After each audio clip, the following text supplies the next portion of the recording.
नमस्कार, मी प्राध्यापिका Jaya Kawale, GS college of commerce Wardha. आजचा lecture B Com final year Marathi मीडियमसाठी कॉस्ट अकाउंटिंग।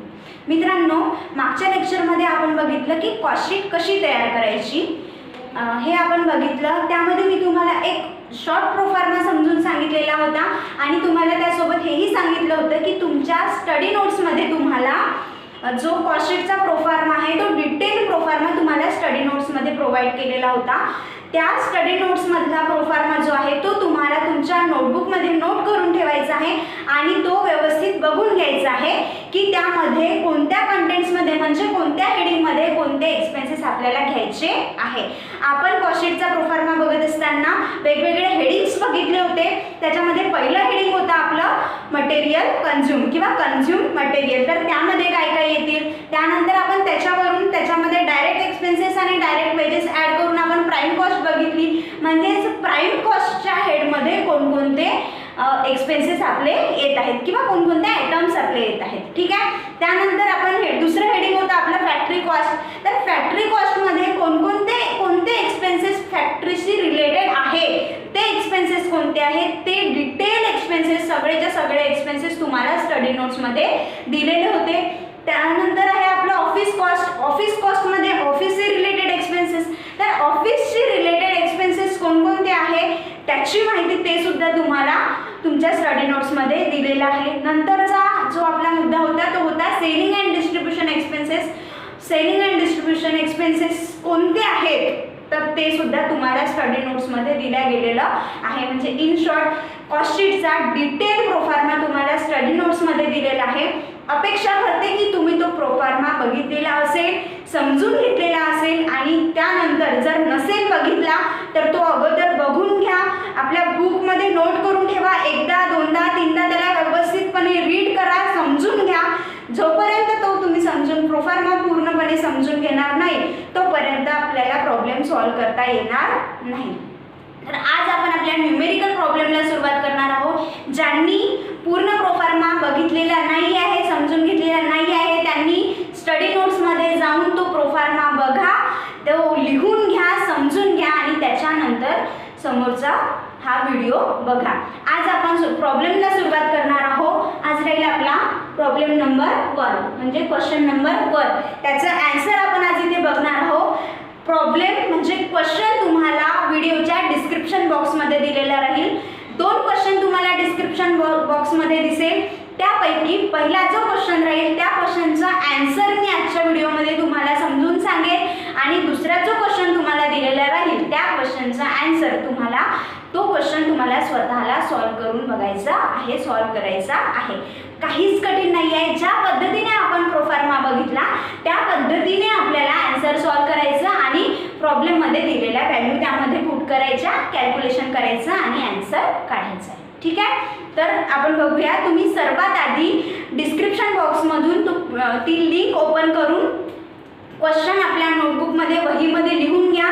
क्वेश्चन लिहिल्यानंतर तो क्वेश्चन तुमच्या समोर ठेवा। माझ्या समोर सुद्धा क्वेश्चन आहे, त्यानंतर तुम्ही समोरचा व्हिडिओ बघा, जेणेकरून तुम्हाला मी आन्सर कशा पद्धतीने सॉल्व्ह करत आहे ते तुम्हाला कळेल। जोपर्यंत तुमच्या समोर क्वेश्चन राहणार नाही तोपर्यंत कुठला पद कुठे मी लिहित आहे, कशा पद्धतीने लिहित आहे, कॅल्क्युलेशन कसं करत आहे हे कळणार नाही। तर त्यासाठी तुम्ही अगोदर डिस्क्रिप्शन बॉक्समधून लिंक ओपन करा, तो जो क्वेश्चन आहे तो क्वेश्चन तुमच्या नोटबुकमध्ये किंवा तुमच्या समोर ठेवा आणि त्यानंतर समोरचा व्हिडिओ बघा। ठीक आहे, तर चला आपण आता क्वेश्चन एकदा बघून घेऊ। मी एकदा तुम्हाला समजून सांगते की क्वेश्चनला कशा पद्धतीने वाचायचं, हँडल करायचं आणि त्यानंतर त्याचं सोल्युशन कशा पद्धतीने सुरू करायचं। ठीक आहे, तर क्वेश्चन प्रॉब्लेम नंबर 1 आहे आपला। The following information has been obtain from the records of Bharat corporation for the period of 1st January 2017 to 31st December 2017। म्हणजे भारत कॉर्पोरेशन लिमिटेडची माहिती तुम्हाला या ठिकाणी दिलेली आहे, कॉस्ट शीटशी संबंधित माहिती तुम्हाला दिलेली आहे आणि ती माहिती 1st जानेवारी 2017 पासून तर 31st डिसेंबर 2017 पर्यंत दिलेली आहे। म्हणजे 1 वर्षाच्या ड्युरेशनची इन्फॉर्मेशन तुम्हाला दिलेली आहे। तर आता इन्फॉर्मेशन काय काय दिलेली आहे, तर इन्फॉर्मेशन सगळ्यात पहिले दिलेलं आहे स्टॉक ऑफ 1st जानेवारी 2017 म्हणजे 1st जानेवारी 2017 ला किती स्टॉक आहे, स्टॉकमध्ये कोणता स्टॉक किती रुपयाचा आहे ही इन्फॉर्मेशन तुम्हाला दिलेली आहे. आता 1 जानेवारी 2017चा स्टॉक आहे म्हणजे तो कोणता स्टॉक झाला, सुरुवातीचा स्टॉक, वर्षाच्या सुरुवातीचा स्टॉक, त्याला कोणता स्टॉक म्हणत असतो आपण, ओपनिंग स्टॉक. तर हा जो स्टॉक दिलेला आहे तो कोणता स्टॉक आहे, ओपनिंग स्टॉक. मग त्याच्यामध्ये बघा कशा कशाचा स्टॉक तुम्हाला दिलेला आहे, रॉ मटेरियल दिलेला आहे, वर्क इन प्रोग्रेस दिलेला आहे आणि फिनिश गुड्स दिलेला आहे. म्हणजे raw material, work in progress आणि फिनिश गुड्स या तिन्हीचा ओपनिंगचा असलेला स्टॉक तुम्हाला दिलेला आहे. ठीक आहे. त्याच्याच नंतर बघा स्टॉक ऑन 31 डिसेंबर 2017. आता 31 डिसेंबर 2017चे हे सगळे स्टॉक आहे. तर 31 डिसेंबर म्हणजे फायनान्शियल इयरचं एंडिंग आहे. म्हणजे हा जो स्टॉक आहे तो कोणता स्टॉक झाला आपला, क्लोजिंग स्टॉक. कोणता स्टॉक झाला, वर्षाच्या शेवटचा स्टॉक म्हणजे कोणता स्टॉक, क्लोजिंग स्टॉक. तर raw material, work in progress आणि फिनिश गुड्स या तिन्हीचा क्लोजिंग स्टॉक सुद्धा तुम्हाला प्रॉब्लेम मध्ये दिलेला आहे. इथपर्यंत क्लिअर आहे. त्याच्यानंतर अजून इन्फॉर्मेशन तुम्हाला दिलेली आहे. डायरेक्ट एक्सपेन्सेस आहे, direct wages, material purchase, factory expenses, factory supervision, factory rent, office rent, rent of sales department, lighting bill of office, lighting bill of factory, advertisement, salary of office manager, ही सगळी information तुम्हाला इथे दिलेली आहे.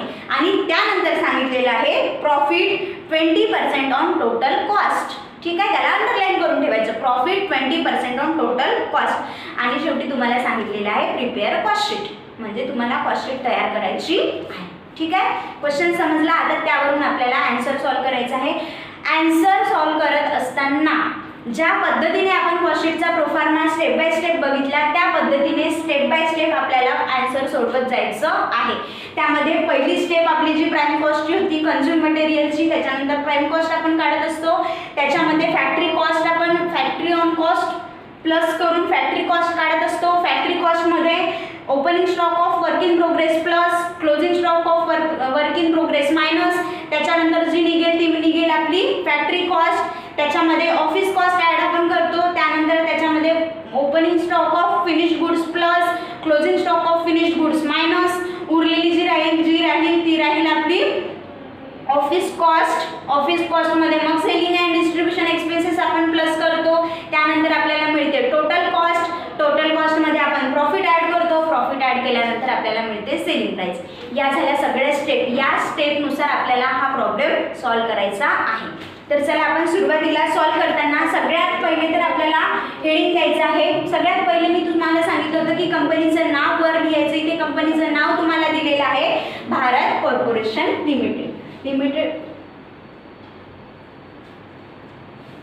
Bharat corporation limited. ठीक आहे, किंवा Bharat corporation लिहिलं तरी चालेल. त्याच्यानंतर काय आहे आपलं cost sheet, Bharat corporation limited cost sheet. ठीक आहे. त्यानंतर उजव्या बाजूला आपण काय लिहित असतो, प्रोडक्शन लिहित असतो. ठीक आहे, इथे प्रोडक्शन दिलेलं आहे का, प्रोडक्शन इन युनिट्स लिहित असतो. इथे क्वेश्चनमध्ये दिलेलं आहे का आपण किती युनिट्सचं प्रोडक्शन करत आहे, नाही दिलेलं आहे. जर दिलेलं नाही आहे तर नाही लिहायचं. ठीक आहे, जर दिलेलं आहे तर इथे किती युनिट्सचं प्रोडक्शन दिलेलं आहे ते लिहायचं. आणि इथे मी फक्त 2 कॉलम केलेले आहे कारण इथे प्रोडक्शन युनिट्समध्ये दिलेलं नाही आहे. जर दिलेलं असेल तर इथे 3 कॉलम बनेल, एक पर युनिटचा कॉलम आपला बनत असतो जो आपण प्रोफार्मामध्ये मी तुम्हाला सांगितलेला आहे. ठीक आहे.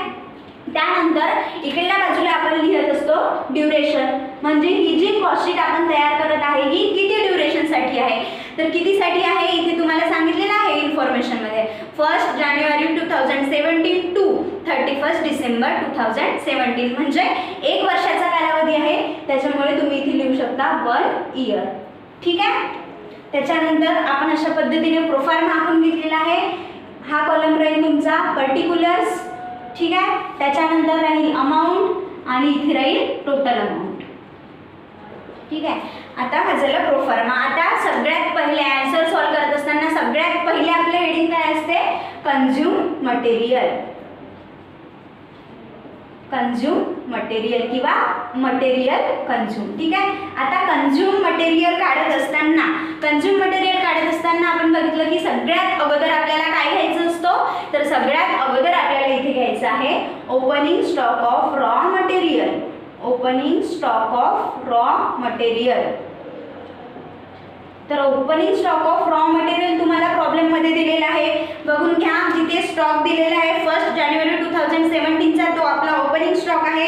तिथे रॉ मटेरियलचा स्टॉक किती आहे ते तुम्हाला बघायचं आहे. तिथे रॉ मटेरियल दिलेला आहे 22,000, म्हणजे opening stock of raw material किती आहे 22,000. ठीक आहे, ओपनिंग स्टॉक लिहिलं. ओपनिंग स्टॉक लिहिल्यानंतर आपण त्यामध्ये ॲड करत असतो परचेस, मटेरियल परचेस. तर बघा प्रॉब्लेममध्ये तुम्हाला मटेरियल परचेस दिलेला आहे का, तर हो मटेरियल परचेस दिलेला आहे तुम्हाला. डायरेक्ट वेजेसच्या नंतर मटेरियल परचेस अमाऊंट दिलेली आहे त्याची 90,000. ठीक आहे, तर ओपनिंग स्टॉकमध्ये आपण ॲड करू मटेरियल परचेस.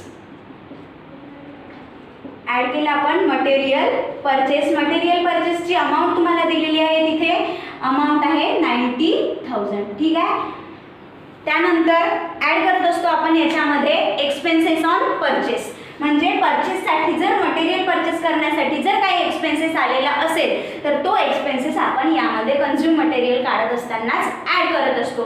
तर ते बघून घ्यायचं प्रॉब्लेममध्ये की तुम्हाला एक्सपेन्सेस ऑन परचेस दिल्या गेलेलं आहे का. एक्सपेन्सेस ऑफ परचेस कोणते आहे हे सुद्धा मी तुम्हाला सांगितलेलं आहे. इम्पोर्ट ड्युटी आहे, कॅरेज वगैरे आहे. तर हे झाले मटेरियल परचेसवरचे किंवा एक्सपेन्सेस ऑन परचेस. तर ते जर दिलेले असेल तर ते याच्यामध्ये इथे ॲड होईल. जर दिलेले नाही आहे तर नाही घ्यायचे. या प्रॉब्लेममध्ये आपल्याला दिलेले नाही आहे तर आपण ते घेणार नाही. ठीक आहे, त्याच्यानंतर हे जे आहे याची बेरीज करायची आहे. इथे होईल 2000. ठीक आहे, 1,12,000. ठीक आहे, हे झालं आपलं मटेरियल अवेलेबल. याला काय म्हणतो आपण मटेरियल अवेलेबल. ठीक आहे, किती रुपयाच्या वस्तू आपल्याकडे होत्या, म्हणजे किती रुपयाचं मटेरियल आपल्याकडे होतं आणि किती रुपयाचं मटेरियल आपण परचेस केलं, म्हणजे आपल्याकडे किती, आणि त्यामधून मग आपण मायनस करतो किती रुपयाचं गेलं, किंवा आपल्याकडे अवेलेबल किती आहे 1,12,000. ठीक आहे, आता यामध्ये आपण मायनस करत असतो की आपल्याकडून किती रुपयाचं मटेरियल गेलं. तर मग ते कोणकोणत्या फॉर्ममध्ये जाऊ शकते, तर मी ते तुम्हाला सांगितलं होतं की ते लॉसमध्ये, ॲक्सिडेंटमध्ये लॉसमध्ये होऊ शकते किंवा फायरमध्ये लॉसमध्ये होऊ शकते. आणि किती रुपयाचं शिल्लक राहिलं, म्हणजे आपल्या फर्ममध्ये क्लोजिंगला किती रुपयाचं मटेरियल शिल्लक राहिलं. तर आपल्याला इथे बघावं लागेल की closing stock of raw material किती आहे. तर एक्झाम्पलमध्ये तुम्हाला दिलेलं आहे की स्टॉक ऑन 31 डिसेंबर 2017, म्हणजे हे झालं क्लोजिंग स्टॉक. तर क्लोजिंग स्टॉक त्याच्यामध्ये दिलेला आहे रॉ मटेरियल 2350, म्हणजे रॉ मटेरियल क्लोजिंगचं किती दिलेलं आहे 2350. तर closing stock of raw material याच्यामधनं काय होत असते मायनस होत असते. तर इथून आपण मायनस करू closing stock of raw material. Closing stock of raw material किती दिलेलं आहे 2350. Closing stock of raw material याच्यामधून मायनस होईल. त्याच्यानंतर इथे मायनसचं चिन्ह आपण दिलेलं आहे, इथे लक्षात ठेवायचं. मायनसचं चिन्ह दिल्यानंतर इथे मायनसच करायचं. भरपूरदा इथे गडबड होते, कधी कधी आपलं मायनसच्या चिन्हाकडे लक्ष नसते आणि आपण प्लस करून इथे आन्सर काढून टाकत असतो. परंतु आपलं कॉन्सन्ट्रेट ठेवून व्यवस्थित लक्षात ठेवायचं की आपण इथे मायनसचं साईन दिलेलं आहे आणि आता आपल्याला इथे याचं यामधून 1,12,000 मधून 2350 मायनस करायचे आहे. तर इथे मायनस होईल 5, 4, 6, त्यानंतर 1, 12, 9, 0, 1, म्हणजे इथे राहील 1,09,650. किती राहिले 1,09,650. तुमच्याकडे कॅल्क्युलेटर आहे, तुम्ही कॅल्क्युलेटरवर ते करू शकता. ठीक आहे, तर 1,09,650 हे काय झालेलं आहे आपलं कन्झ्युम मटेरियल. काय झालेलं आहे कन्झ्युम मटेरियल, म्हणजे आपण एका वर्षभरात किती मटेरियल कन्झ्युम केलेलं आहे. ठीक आहे, आता या कन्झ्युम मटेरियलमध्ये 1,09,650 कन्झ्युम मटेरियलमध्ये आपण काय ॲड करत असतो, तर आपण याच्यामध्ये ॲड करत असतो डायरेक्ट वेजेस. ठीक आहे. काय ॲड करत असतो, डायरेक्ट वेजेस, म्हणजे जे वेजेस डायरेक्ट वेजेस दिलेलं असेल, प्रोडक्शनशी संबंधित जे वेजेस असेल ते आपण याच्यामध्ये ॲड करत असतो. तर क्वेश्चनमध्ये तुम्हाला डायरेक्ट वेजेस दिलेलं आहे. डायरेक्ट वेजेसची अमाऊंट दिलेली आहे 30,000. ठीक आहे. डायरेक्ट आउटर कॉलममध्ये सुद्धा आपण याला ॲड करू शकतो. तर डायरेक्ट वेजेस दिलेला आहे 30,000 प्लस याच्यामध्ये ॲड होत असते डायरेक्ट एक्सपेन्सेस. काय ॲड होत असते, डायरेक्ट एक्सपेन्सेस. तर डायरेक्ट एक्सपेन्सेस तुम्हाला दिलेला आहे डायरेक्ट वेजेसच्या अगदी खालीच आहे आणि त्याची अमाऊंट आहे 10,000. ठीक आहे. तर डायरेक्ट एक्सपेन्सेस आहे 10,000, डायरेक्ट वेजेस आहे 30,000. डायरेक्ट वेजेस आणि डायरेक्ट एक्सपेन्सेस आपण काय करत आहोत, याच्यामध्ये ॲड करत आहोत, हे लक्षात ठेवायचं आहे. तर डायरेक्ट एक्सपेन्सेस आणि डायरेक्ट वेजेस ॲड केल्यानंतर इथे अमाऊंट बनेल 1,49,650. 1,49,650. तर 1,49,650 ही काय आहे, आपली प्राईम कॉस्ट. काय झालं हे, प्राईम कॉस्ट. Prime cost. ठीक आहे. 1,49,650 काय आली आपली प्राईम कॉस्ट. समजलं इथपर्यंतचं. ओपनिंग स्टॉक घेतला, त्याच्यामध्ये मटेरियल परचेस प्लस केलं, त्याच्यानंतर जी अमाऊंट आली ती झालं मटेरियल अवेलेबल, त्याच्यामधनं आपण closing stock of material minus केलं, जे उरलं ते झालं आपलं कन्झ्युम मटेरियल. त्यामध्ये आपण डायरेक्ट वेजेस आणि डायरेक्ट एक्सपेन्सेस प्लस केले, जी अमाऊंट उरली ती उरली आपली प्राईम कॉस्ट. ठीक आहे. आता प्राईम कॉस्टमध्ये आपल्याला ॲड करायचं असते फॅक्टरी कॉस्ट. तर आता आपण याच्यामध्ये दुसरा पॉईंट ॲड करणार आहोत, फॅक्टरी कॉस्ट. इथे लिहून घ्यायचं, ॲड फॅक्टरी कॉस्ट. ठीक आहे. किंवा यालाच आपण म्हटलं होतं वर्क कॉस्ट, फॅक्टरी कॉस्ट किंवा वर्क कॉस्ट. तर आता फॅक्टरी कॉस्टमध्ये काय येईल, तर फॅक्टरी कॉस्टमध्ये फॅक्टरीशी संबंधित जे काही खर्च असतील ते येईल फॅक्टरी कॉस्टमध्ये. आता कोणते खर्च फॅक्टरी कॉस्टमधले आहे हे आपल्याला फाइंड आउट करता आलं पाहिजे, आणि त्यासाठी मी तुम्हाला सांगितलेलं आहे की स्टडी नोट्समधले पॉईंट्स बघा की फॅक्टरी नोट्समध्ये कोणकोणते आहे. तर या प्रॉब्लेममध्ये फॅक्टरीशी रिलेटेड एक्सपेन्सेस कोणते आहे ते आपण बघून घेऊ. ठीक आहे. क्वेश्चनच्या सिरियल नंबरनुसार आपण जर आलो तर मटेरियल परचेसपर्यंतचे सगळे एक्सपेन्सेस, सगळे जे पॉईंट्स आहे त्याचा यूज आपण केलेला आहे. मटेरियल परचेस नंतर तुम्हाला एक पॉईंट आहे, तो आहे फॅक्टरी एक्सपेन्सेस. आता फॅक्टरी एक्सपेन्सेस क्लिअर यावरून समजून येत आहे की तो फॅक्टरीचा एक्सपेन्सेस आहे, तर मग तो फॅक्टरी कॉस्टच्या अंडरमध्ये लिहून घ्यायचा. फॅक्टरी कॉस्टमध्ये आपण लिहिलेला आहे फॅक्टरी एक्सपेन्सेस. ठीक आहे. फॅक्टरी एक्सपेन्सेस किती दिलेले आहे, 70,000. इनर कॉलममध्ये लिहायचं, कारण जेवढे फॅक्टरी एक्सपेन्सेस असेल ते मग ॲड करून आपल्याला इथे आउटर कॉलममध्ये आणायचे आहे. तर एकापेक्षा जास्त एक्सपेन्सेस जर दिलेले आहे तर त्याची इनर कॉलममध्ये आधी बेरीज करायची आणि मग ती आलेली बेरीज आउटर कॉलममध्ये घ्यायची आहे. ठीक आहे. तर पहिला एक्सपेन्सेस दिला आपण फॅक्टरी एक्सपेन्सेस. त्यानंतर दुसरा एक्सपेन्सेस त्याच्याच खाली दिलेला आहे फॅक्टरी सुपरविजन. फॅक्टरी शब्द लागलेला आहे म्हणजे फॅक्टरीशी संबंधित आहे, तर फॅक्टरी सुपरविजन हे सुद्धा कशामध्ये येईल, फॅक्टरी कॉस्टमध्ये. तर आपण इथे दुसरं लिहू फॅक्टरी सुपरविजन. ठीक आहे. फॅक्टरी सुपरविजनची अमाऊंट दिलेली आहे तुम्हाला 8,800. तर इथे फॅक्टरी सुपरविजनची अमाऊंट येईल 8,800. त्यानंतर दिलेला आहे फॅक्टरी रेंट, म्हणजे फॅक्टरीकरिता आलेला रेंट आहे, तो सुद्धा आपला फॅक्टरी एक्सपेन्सेस राहील, तर तो सुद्धा आपण इथे लिहू. तर आपण इथे लिहू फॅक्टरी रेंट. ठीक आहे. फॅक्टरी रेंटची अमाऊंट किती दिलेली आहे तुम्हाला, 9,000. अमाऊंट बरोबर एकाखाली एक लिहायची, दिसायला व्यवस्थित दिसेल आणि आपल्याला कॅल्क्युलेशन करतानाही इझी जाईल.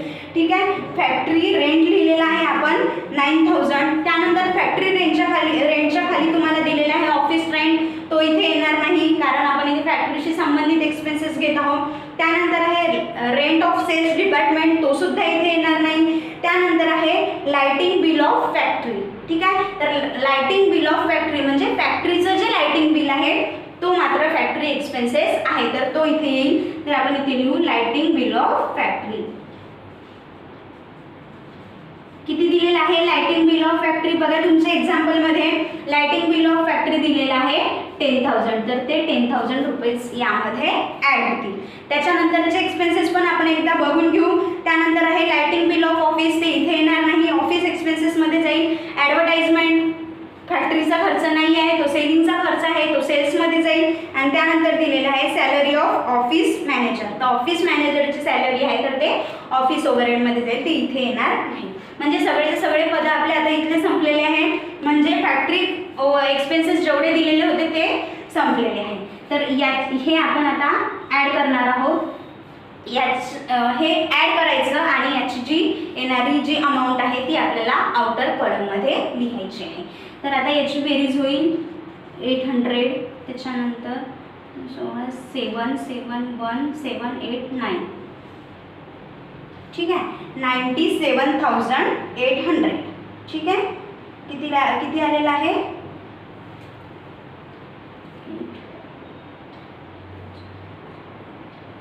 97,800. ठीक आहे. तर आता ही जी फॅक्टरी कॉस्ट आलेली आहे हे राहील आपलं फॅक्टरी कॉस्ट. तर हे राहील आपलं फॅक्टरी ओव्हरहेड.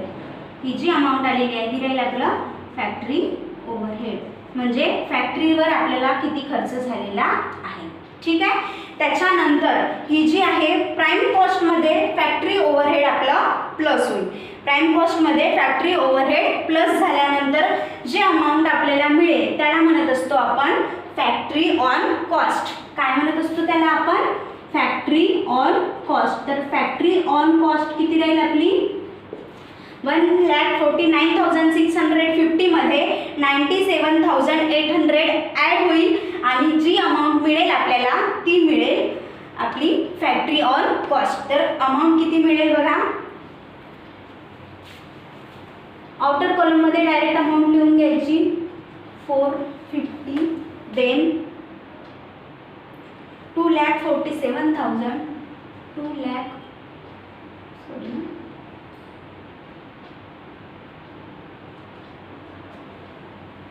2,47,450 या दोन्हीला ॲड करायचं आहे आपल्याला. प्राइम कॉस्टमध्ये फॅक्टरी ओव्हरहेड प्लस केला आपण 97,800. त्यानंतर आपल्याला अमाऊंट मिळाली फॅक्टरी ऑन कॉस्ट 2,47,450. ठीक आहे.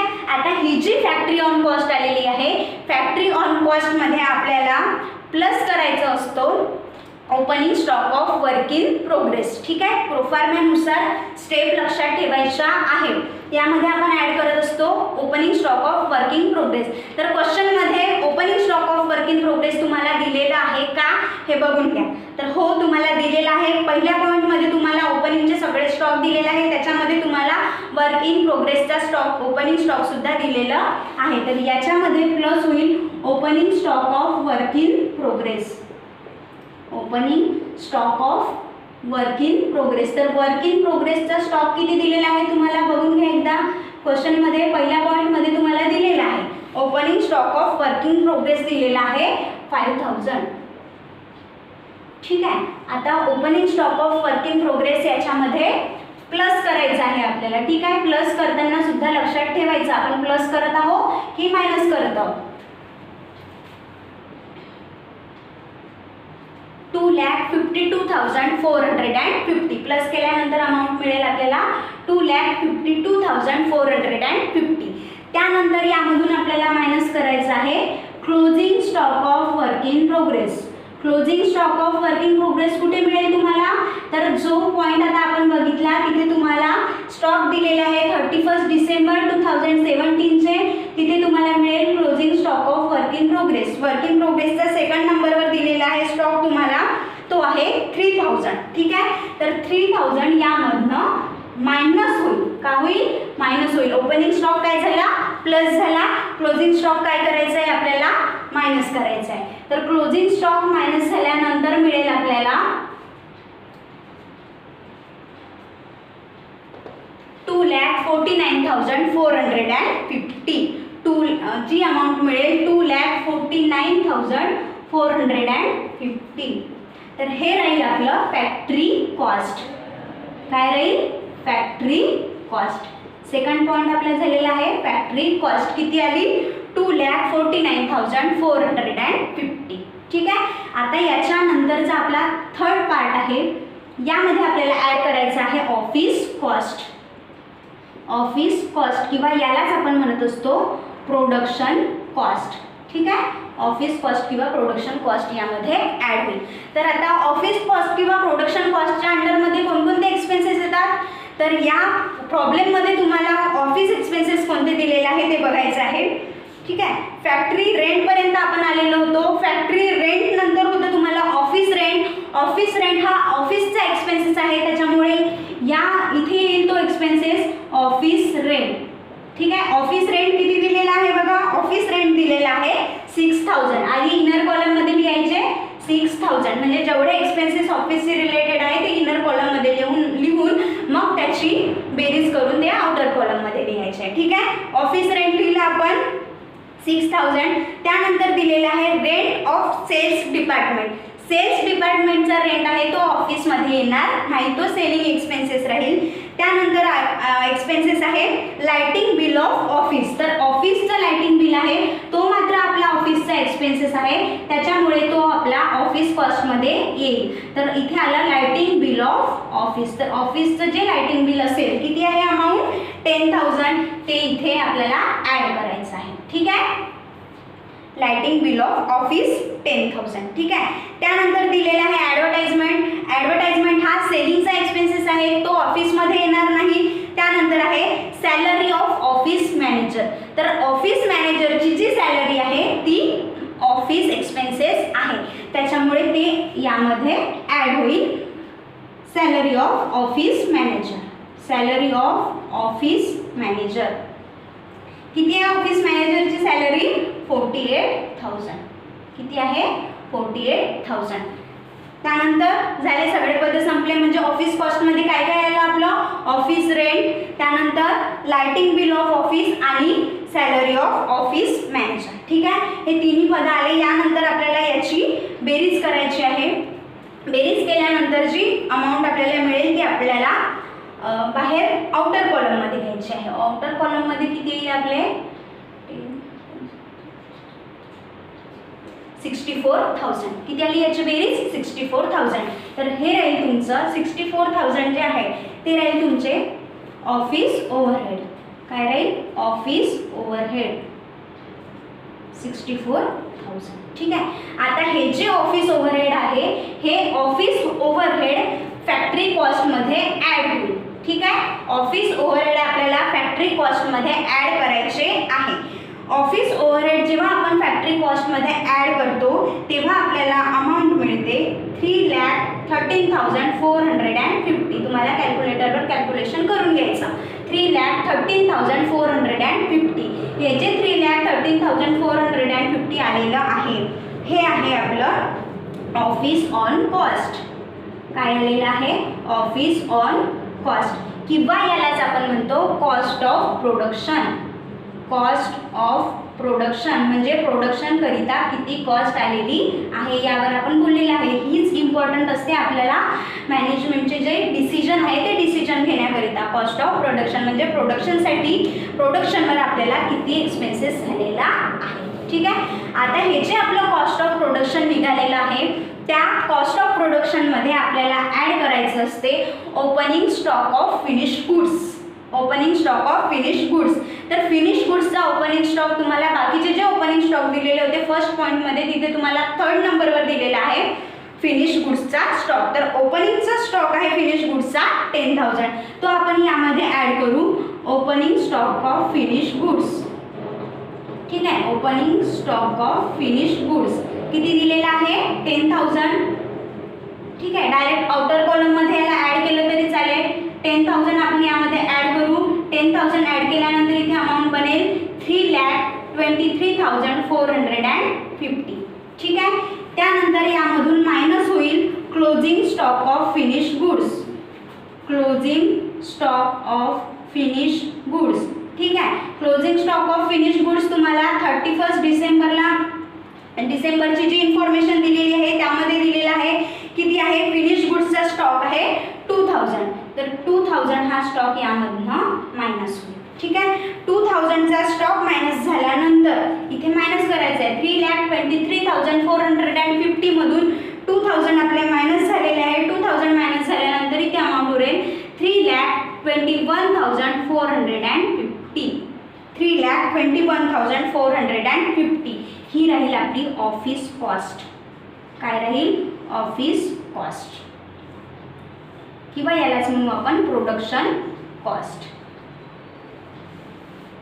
प्रोडक्शन कॉस्ट हे होतं कॉस्ट ऑफ प्रोडक्शन आणि हे आहे प्रोडक्शन कॉस्ट. ठीक आहे. त्यानंतर आपला थर्ड पॉईंट आहे, यामध्ये ॲड करायचं आहे आपल्याला selling and distribution expenses. Selling and distribution expenses. तर सेलिंग आणि डिस्ट्रीब्युशनशी संबंधित जे एक्सपेन्सेस असेल ते आपले या पॉईंटमध्ये येईल. तर आता बघा सेलिंग अँड डिस्ट्रीब्युशनचे एक्सपेन्सेस प्रॉब्लेममध्ये बघा कोणकोणते राहिलेले आहे. तर सगळ्यात पहिले आहे रेंट ऑफ सेल्स डिपार्टमेंट. ठीक आहे. काय राहिलेलं होतं आपल्या त्याच्यातलं? Rent of sales department. तर सेल्स डिपार्टमेंटचा जो रेंट आहे तो सेलिंग एक्सपेन्सेस आहे, तर तो सेलिंग अँड डिस्ट्रीब्युशन एक्सपेन्सेसमध्ये येईल. रेंट ऑफ सेल्स डिपार्टमेंट किती दिलेला आहे? 60,000. इनर कॉलममध्ये लिहायचे 60,000. ठीक आहे. त्यानंतर ॲडव्हर्टाइजमेंट आहे. ठीक आहे. ॲडव्हर्टाइजमेंट हा सेलिंगचा एक्सपेन्सेस आहे, तर ॲडव्हर्टाइजमेंट आपण यामध्ये घेतलं. ॲडव्हर्टाइजमेंटची अमाऊंट किती दिलेली आहे? 6,000. ठीक आहे. त्यानंतर अजून एकदा बघून घ्यायचं की प्रॉब्लेममध्ये आपल्याला कोणते पद सुटलेले आहे का. सगळे पद आपले लिहून झालेले आहेत. त्यानंतर सगळे पद लिहून झाल्यानंतर सेलिंग अँड डिस्ट्रीब्युशनची जी अमाऊंट आहे ती अमाऊंट आपल्याला इथे बाहेर लिहायची आहे 66,000. हे आहे selling and distribution overhead. Selling and distribution overhead कोणते? 66,000. ठीक आहे. 66,000 सेलिंग अँड डिस्ट्रीब्युशन ओव्हरहेड आपल्याला ऑफिस कॉस्टमध्ये ॲड करायचं आहे. तर 3,21,450 मध्ये तुम्हाला 66,000 ॲड करायचे आहे. 66,000 ॲड केल्यानंतर तुम्हाला इथे अमाऊंट मिळेल 3,87,450. 3,87,450 ही जी आलेली आहे ही आहे तुमची टोटल कॉस्ट. काय आलेलं आहे तुमची इथे? Total cost. ठीक आहे. इथे तुमचं एक्झाम्पल संपत आहे का? तर नाही, इथे प्रॉब्लेम संपत नाही. तुम्हाला समोर अजून इन्फॉर्मेशन दिलेली आहे की इथे तुम्हाला प्रॉफिट चार्ज करायचं आहे. तर प्रॉफिट कशा पद्धतीने चार्ज करायचं हे मी तुम्हाला याचे सेपरेट एक लेक्चर तुम्हाला दिलेलं आहे की 4 पद्धतीने आपल्याला प्रॉफिटचं कॅल्क्युलेशन करावं लागू शकते. तर प्रॉब्लेममध्ये तुम्हाला बघायचं आहे की तुम्हाला प्रॉफिट कशावर चार्ज करायला सांगितलेलं आहे. तर इथे तुम्हाला सांगितलेलं आहे profit 20% on total cost. Profit 20% on total cost. तर टोटल कॉस्टच्या 20% प्रॉफिट तुम्हाला चार्ज करायचं आहे. तर बघून घ्यायचं कशावर प्रॉफिट चार्ज करायचं आहे आणि ज्याच्यावर प्रॉफिट चार्ज करायचं आहे ती अमाऊंट प्रॉब्लेममध्ये दिलेली आहे का. ठीक आहे. तर टोटल कॉस्टवर प्रॉफिट आपल्याला 20% घ्यायचं आहे आणि टोटल कॉस्ट आपल्याला प्रॉब्लेममध्ये दिलेली आहे. ठीक आहे. तर यामध्ये ॲड होईल प्रॉफिट. ठीक आहे. आता 20% कशाचे? टोटल कॉस्टचे. टोटल कॉस्ट किती आहे? 3,87,450. तर इथे आपण प्रॉफिट बघून घेऊ. 3,87,450 मल्टिप्लाय बाय 20 डिवायडेड बाय 100 किंवा डायरेक्ट 20% जरी केलं तुम्ही कॅल्क्युलेटरमध्ये तरी चालेल. तर याचं 20% प्रॉफिट जे येतं ते येतं 77,490. 77,490. ठीक आहे. टोटल कॉस्टमध्ये प्रॉफिट आपलं ॲड होऊन जाईल. टोटल कॉस्टमध्ये प्रॉफिट ॲड झाल्यानंतरची जी अमाऊंट मिळेल ते मिळेल तुम्हाला सेलिंग प्राइस. ठीक आहे. तर ही अमाऊंट बनते आपली 4,64,940. ठीक आहे. 4,64,940. तर हे बनेल तुमची सेलिंग प्राइस. सेलिंग प्राइस किंवा याला आपण म्हणू शकतो सेल्स. टोटल सेल्स किंवा सेलिंग प्राइस किती आलेली आहे आपली? 4,64,940. तर इथे आपलं एक्झाम्पल संपतं. आय होप तुम्हाला समजलेले असेल. स्टेप बाय स्टेप आपण ज्या पद्धतीने आपण कॉस्टशीटचा प्रोफॉर्मा बघितला होता त्या पद्धतीने आपण स्टेप बाय स्टेप त्याच्यामध्ये फक्त आपण अमाऊंट पुट करत गेलेलो आहोत आणि त्याचं कॅल्क्युलेशन केलेलं आहे. आणि फर्स्ट आपण बघितलेलं आहे प्राईम कॉस्ट. प्राईम कॉस्ट नंतर बघितलं आपण फॅक्टरी कॉस्ट. त्याच्यामध्ये कोणकोणते एक्सपेन्सेस येतात त्यामध्ये आपण opening stock of work in progress plus केलं, closing stock of work in progress minus केलं. त्यानंतर मिळाली आपली फॅक्टरी कॉस्ट. त्यामध्ये आपण ॲड केलं ऑफिस कॉस्ट. ऑफिसची रिलेटेड जे एक्सपेन्सेस असेल ते आपण यामध्ये ॲड केले, सोबतच त्यामध्ये opening stock of finished goods plus केलं, closing stock of finished goods minus केलं. जी अमाऊंट उरली ती उरली आपली ऑफिस कॉस्ट. त्यामध्ये सेलिंग अँड डिस्ट्रीब्युशन एक्सपेन्सेस आपण ॲड केलं, आपल्याला मिळाली टोटल कॉस्ट. टोटल कॉस्टमध्ये आपण प्रॉफिट ॲड केलं, जे आपल्याला सांगितलं होतं की टोटल कॉस्टवर 20% घ्यायचे. 3,87,450 वर आपण 20% घेतले, प्रॉफिट घेतलं 20%, प्रॉफिट येतं आपलं 77,490 आणि ते प्रॉफिट ॲड केल्यानंतर जी आपली प्राइस मिळाली, सेलिंग प्राइस मिळाली, ती मिळाली 4,64,940. तर ही झाली आपली सेलिंग प्राइस. जर यामध्ये प्रोडक्शन दिलं असतं तर आपण पर युनिट प्रोडक्शन सुद्धा काढलं असतं. पर युनिट प्राइम कॉस्ट किती आलेली आहे, पर युनिट फॅक्टरी कॉस्ट किती आलेली आहे, म्हणजे शेवटीपर्यंत पर युनिट टोटल कॉस्ट किती आलेली आहे, पर युनिट प्रॉफिट किती आहे, पर युनिट सेलिंग प्राइस किती आले, हे सगळं आपल्याला बघता आलं असतं. तर क्वेश्चनवरून ॲन्सर व्यवस्थितपणे बघून घ्यायचं. लिंकमध्ये दुसरा क्वेश्चन सुद्धा तुम्हाला प्रॅक्टिससाठी दिलेला आहे, तो दुसरा क्वेश्चन तुम्हाला स्वतः सॉल्व्ह करून बघायचा आहे. जोपर्यंत नेक्स्ट व्हिडिओ आपला येत नाही तोपर्यंत क्वेश्चन ॲन्सर हे व्यवस्थित समजून घ्यायचं. एकदा दोनदा तुम्ही स्वतः हा प्रॉब्लेम सॉल्व्ह करून बघायचा आहे. त्यानंतर पुन्हा भेटूया नेक्स्ट लेक्चरमध्ये दुसरा प्रॉब्लेम घेऊन. धन्यवाद.